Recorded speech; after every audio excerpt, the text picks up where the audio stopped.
Buenas, soy el doctor Humberto Lugo y junto con mi compañero, el doctor Rodrigo González, y como tutora la licenciada Mónica Fretes, vamos a presentar la clase de rehabilitación del paciente laringectomizado.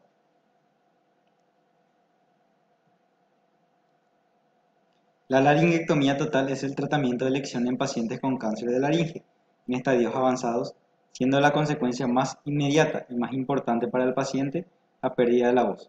Las técnicas parciales que conservan la función fonatoria, el mayor problema a lo que se debe enfrentar el paciente es el trastorno de la deglución, las frecuentes complicaciones aspirativas con la morbi-mortalidad asociada que ello conlleva. La extirpación total de la laringe implica la pérdida de expresión de las emociones como la risa, el llanto, un cambio radical de determinados hábitos importantes para la vida cotidiana que pueden condicionar la evolución y el futuro del paciente. Dados los cambios inherentes a la cirugía durante los primeros días, el equipo quirúrgico y el foniatra deben proveer al paciente el cuidado correcto de sus heridas, así como ayudar al paciente a aceptar estos cambios. La consecuencia inherente de la laringectomía total es la utilización del traqueostoma para la respiración de forma definitiva, y aunque algunos pacientes pueden prescindir de la utilización de una cánula, otros lo requerirán de forma constante. En cuanto a las medidas para el cuidado de la traqueostomía, tenemos a la higiene del estómago que se debe limpiar diariamente para evitar la acumulación de moco, residuos de polvo y malos olores. Se debe realizar un lavado de manos, humedecer el estómago con una tela de algodón y luego frotar suavemente. Se debe evitar no utilizar trozos de papel o algodón porque pueden ser fácilmente aspirados por el paciente. Posteriormente se humedece el estómago con vaselina o una crema soluble en agua, dejándola por 2 minutos para luego retirarla con suavidad. No se deben utilizar ningún tipo de aceites o lociones para bebé. Luego, la higiene de la cánula. La cánula externa debe limpiarse con mucha frecuencia para evitar la irritación del estómago y los malos olores. Por el contrario, la interna se debe limpiar varias veces al día para evitar la incrustación de moco que pueden obstruir la luz de la misma. Esta limpieza es aconsejable que se realice con agua caliente, jabón y un cepillo circular. En cuanto a la protección del estómago, aunque el paciente sea capaz de mantenerse sin la cánula, es importante que el estómago siempre esté protegido por un babero o filtro de aire. Esto facilita la respiración y disminuye la tos. La forma más sencilla es un babero de gasa que se ata alrededor del cuello. La función del protector del estómago es filtrar el aire de partículas de polvo o insectos, así como la creación de un espacio aislado y caliente entre el estómago y la atmósfera, supliendo el paso por las fosas nasales Durante la noche también debe utilizarse dicha protección por las razones anteriores y para disminuir el ruido que hace el estómago y para absorber los mocos. Por último, la producción excesiva de moco traqueal aumenta cómo reacciona la cirugía a los cambios en el aire expirado y cómo reacciona la cánula. A medida que en los tejidos de la tráquea se van haciendo más resistentes, la cantidad de moco remite, pero puede haber presencia de moco en la tráquea. Se debe instruir al paciente para que tosa sobre un pañuelo de tela sobre el estómago. Para mantener las secreciones fluidas y fáciles de expulsar al toser, requerirá fuentes adicionales de humedad en la casa. De lo contrario, las secreciones serán espesas y difíciles de eliminar. El aire seco puede generar la formación de tapones de mucosidad, irritando la vía respiratoria. Por ello, cuando no se pueda expulsar con facilidad las mucosidades, al toser se puede instilar agua dentro del estómago mediante un spray o cuentagotas, 3 a 4 gotas de suero fisiológico 3 veces por día. Otra forma eficaz es sentarse dentro de un cuarto de baño y generar una nube de vapor de agua con el grifo de agua caliente, y la duración ideal es de unos 20 minutos 3 veces al día. Ahora vamos a hablar de la ericmofonía. En cuanto a la calidad de vida del paciente, el impacto social de una mala calidad vocal o la imposibilidad de comunicación verbal compromete inmensamente la calidad de vida de los pacientes después de la cirugía. La ericmofonía es el término técnico para designar la palabra articulada por medio de la voz esofágica.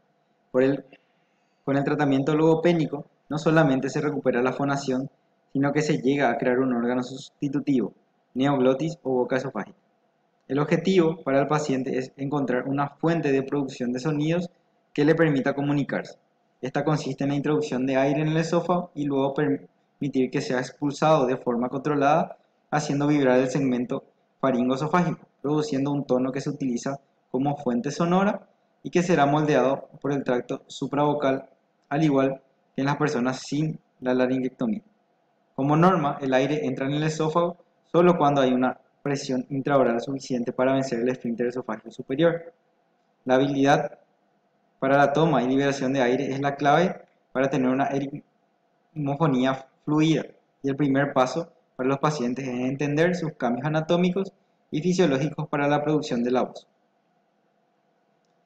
En cuanto al aprendizaje y la voz esofágica, influyen factores físicos como la edad, la extensión quirúrgica, la presencia de reflujos, factores funcionales como hipertonía, hipotonía, espasmo faringoesofágico y factores psicosociales como la autoimagen del paciente, el miedo y los aspectos económicos.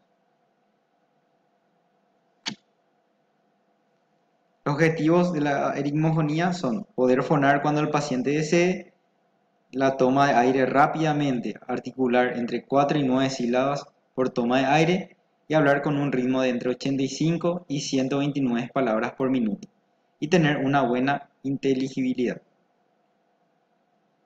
El proceso de entrenamiento se inicia preguntándole al paciente si puede producir un sonido esofágico o si tiene eructos desde que le operaron. Si la respuesta es positiva, se empieza por reforzar esta conducta y se intenta modelar para la producción de un tono. Hay 4 métodos que trabajan el principio de que el aire sometido a mayor presión en una cavidad oral se trasladará a una de menor presión, esófago, si el segmento faringoesofágico está abierto. El método de inyección de consonantes, o método holandés, descrito en 1952, es el más eficaz para inyectar aire dentro del esófago. Se utilizan las consonantes bilabiales, oclusivas, alveolares apicales o fricativas. Se instruye al paciente para producir la consonante P, comprimiendo el aire y luego explotándolo a través de los lados. Se debe realizar varias veces hasta que sea capaz de articularla correctamente. Luego se le pedirá que intente decir la sílaba PA. Si esto se logra, se le pedirá que lo intente con otras consonantes explosivas, fricativas como la vocal A, como por ejemplo ta, ca, continuando con palabras monosílabas tales como tal, cual, par, por, cal, col. Si el paciente es incapaz de producir una palabra, debe continuar practicando con la letra P, T, K y se debe repetir el proceso. Si el paciente definitivamente es incapaz, con este método pasaremos al siguiente. El método de presión glosofaringeo o método del bloqueo, que fue descrito por la escuela de Marsella en 1970, es el más popular y es excelente para la producción de palabras y frases para las cuales el método anterior es insuficiente, ya que están formadas con muchas consonantes de poca presión. En este método la lengua y a veces las mejillas actúan como un pistón que conduce el aire hacia el esófago. El paciente debe cerrar los labios, colocar la punta de la lengua en los alvéolos y llevar con su parte media a contactar con el paladar duro y blando. Luego se instruye para bombear la lengua moviendo la base lingual hacia atrás hasta aproximadamente a la pared faríngea. Es importante fijar la punta de la lengua contra el alveolo, pues es el punto de anclaje contra el cual se hará el movimiento del resto de la lengua. La clave del éxito es explicarle al paciente este método con movimientos amplios sin que llegue a deglutir. La inyección del aire debe hacerse por bombeo y no por deglución. Si el paciente no tiene éxito, se procederá con el siguiente método. El método inhalatorio o método de Schimann, descrito en 1922, también es muy popular, aunque no es tan eficaz como la inyección consonántica y puede usarse solo durante el reposo. Se basa en el principio de que el aire entra en el esófago si el segmento faringoesofágico está bien relajado cuando se produce la inspiración aérea. Se le pide al paciente que intente introducir aire por la nariz muy rápidamente, aunque por los cambios postquirúrgicos no sea posible, y si se logra producir una expansión del tórax que permita la entrada de aire al esófago, luego se le pedirá que intente sacar el aire produciendo la letra A. Este ejercicio se le pedirá al paciente que lo intente varias veces hasta que lo logre. La presión negativa del esófago puede aumentar si se cierra momentáneamente el estómago, ayudando a la inspiración. Y por supuesto también en la expulsión de aire. Si el paciente es capaz de producir la letra A, se le pedirá que intente las siguientes sílabas.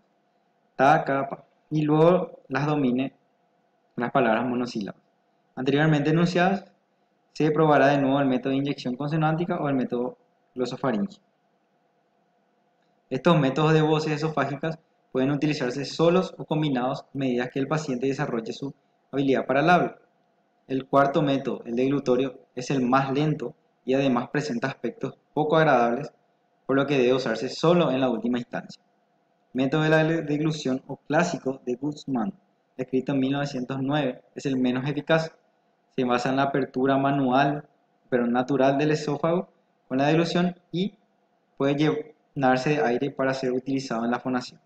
La deglución toma un tiempo, por lo que la fonación se hace de manera más lenta y produce la acumulación de aire en el estómago. Si después de 2 semanas de logopenia el paciente es incapaz de producir algún sonido con cualquiera de los 3 métodos anteriores, se le enseña a deglutir, frotando con el dorso de la lengua hacia atrás a lo largo del paladar y comprimiendo el aire por detrás de ella. Entonces se le pedirá que empiece por una consonante apico-alveolar como la D o la T. Si tras varios intentos el paciente es incapaz de producir una sílaba, se intentará con agua carbonatada. El uso de estas ayudas, así como el uso de este método, debe eliminarse lo más pronto posible, ya que no son sino ayudas para corregir algunos de otros métodos.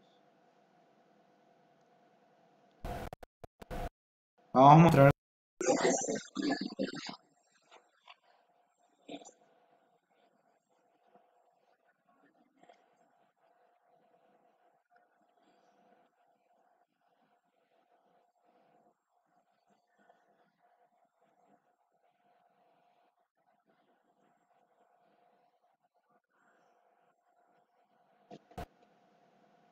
Ese es un video de una paciente postoperada realizando voz esofágica.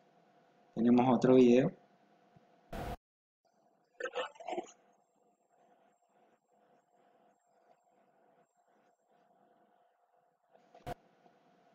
En cuanto a la voz esofágica, tenemos ventajas como voz más fisiológica y natural, no necesita mantenimiento, no necesita la utilización de las manos y el bajo costo. Y las desventajas, que el éxito tiene un éxito terapéutico variable, el tiempo de aprendizaje es largo, la dificultad en la adquisición de la voz esofágica en pacientes con post-radioterapia y el ruido ambiental puede enmascarar la voz esofágica.